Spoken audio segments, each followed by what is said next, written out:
নমস্কাৰ প্ৰিয় শ্ৰোতাসকল, পাঠ কৰিবলৈ লৈছোঁ এটা ভৌতিক গল্প, নিস্তব্ধ নিশা।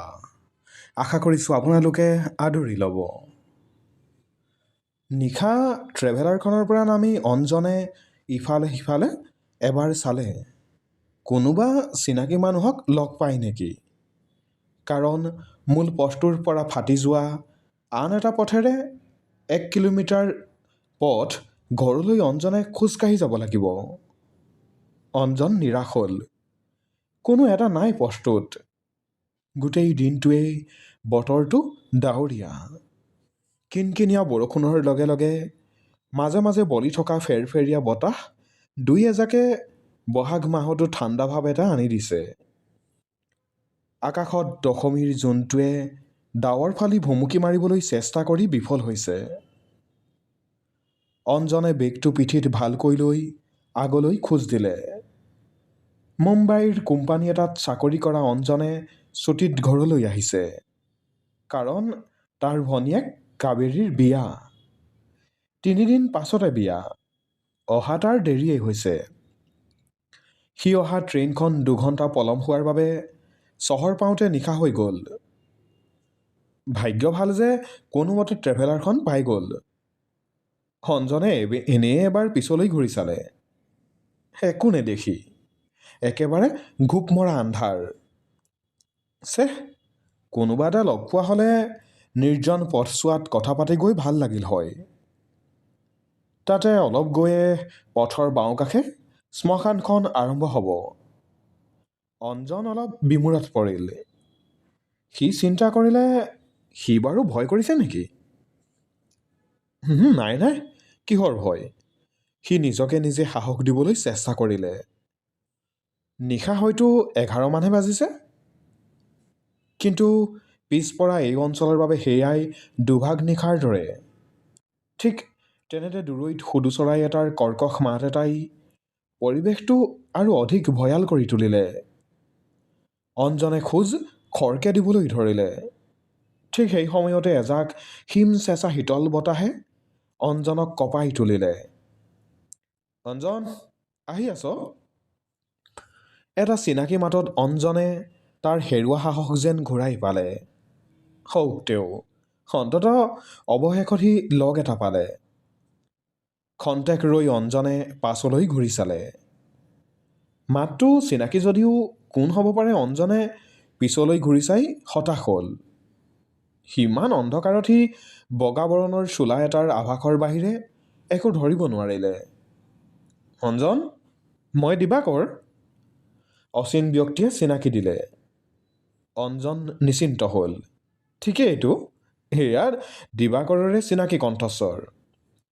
অঞ্জনে দুগুণ উৎসাহেৰে আগলৈ খোজ দিলে। দিবাকৰ অঞ্জনৰ বাল্যবন্ধু। অঞ্জনৰ সকলো কামৰে সহচৰ।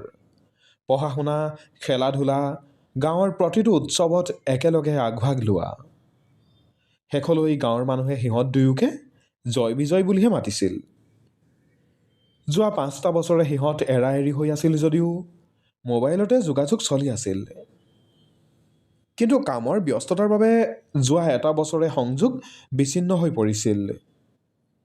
সেই দিবাকৰকে আজি এনেকৈ লগ পাই যোৱাত অঞ্জনে যথেষ্ট সকাহ পালে। 2 দিনমান বেছিকৈ ছুটি লৈ আহিছ নহয়? দিবাকৰৰ মাতত অঞ্জন বাস্তৱলৈ ঘূৰি আহিল। 20 দিনৰ ছুটি লৈ আহিছোঁ। ভণ্টিৰ বিয়াত ভাল ফূৰ্তি কৰিম দুয়ো। বিয়াত কিন্তু তোৰ বহুত দায়িত্ব থাকিব দেই। কালিলৈ পুৱাই তই সোনকালে আমাৰ ঘৰলৈ আহিবি। কিমান যে কাম আছে। বাৰু কচোন, তহঁতৰ ঘৰত সকলোৰে ভালেই নহয়? অঞ্জনে মন কৰিলে দিবাকৰে দেখোন একো মাত দিয়া নাই। কি হ'ল দিবাকৰ, মনে মনে থাকিলি যে? নাই নাই, এনেই। ঘৰত সকলোৰে ভালেই। পিছে মই বিয়ালৈহে যাব নোৱাৰিম। অলপ অসুবিধা আছে। অঞ্জনৰ খং উঠিল। ই কি কয়? তাৰ ভনীয়েকৰ বিয়াত দিবাকৰ নাথাকিব? ই কেনে কথা? নে অঞ্জনহঁতৰ ঘৰৰ লগত দিবাকৰৰ কিবা মনোমালিন্য? ইতিমধ্যে অঞ্জনহঁত শ্মশানখন পাৰ হৈছিলেই। অঞ্জনে মন কৰিলে দিবাকৰ যেন তাৰ লগে লগে আহি থকা নাই। হয়, দিবাকৰ ৰৈ গৈছে।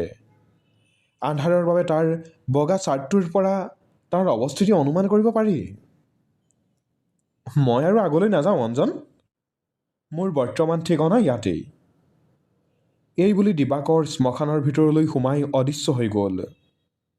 অঞ্জনে একো বুজি নাপালে। ই পাগল হ'ল নেকি? সিহঁতৰ ঘৰটো অঞ্জনহঁতৰ ঘৰৰ পাছতহে পায়। ঠিক তেনেতে বিপৰীত দিশৰ পৰা টৰ্চৰ পোহৰত আহি থকা দুজন লোক অঞ্জনৰ মুখামুখি হ'ল। কোনো এইটো ইমান ৰাতি? অঞ্জনে মাততে চিনি পালে গাঁৱৰে ৰমেশ খুৰা। মই অঞ্জন খুৰা।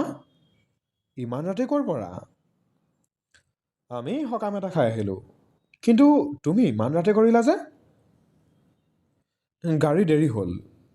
বাৰু খুৰা, মই দিবাকৰৰ লগত আহি আছিলোঁ, কিন্তু এই শ্মশানেই তাৰ ঠিকনা বুলি শ্মশানখনলৈ সোমাই গ'ল। সি ঠিকে আছেতো? অ' হয় নেকি? বাৰু ব'লা, ইমান ৰাতি হ'ল, তোমাক ঘৰত থৈ আহোঁ। এই বুলি তেওঁলোকে আকৌ উভতি অঞ্জনক নি ঘৰত থৈ আহিলগৈ। পিছতহে অঞ্জনে ঘৰত গম পাইছিল কোনো এক অজ্ঞাত কাৰণত কিছুদিন আগতে দিবাকৰে শ্মশানখনৰে এজোপা গছত চিপ লৈ আত্মহত্যা কৰিছিল। সেই নিশা সি ভয় কৰে বুলি ৰমেশ খুৰাহঁতে আচল কথা অঞ্জনক কোৱা নাছিল। আজিও সেই ভয়াল নিশাৰ অশৰীৰী দিবাকৰৰ কথা মনত পৰিলে অঞ্জনৰ মন শিহৰিত হৈ উঠে।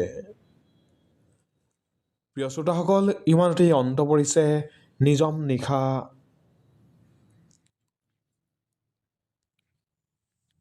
নিশা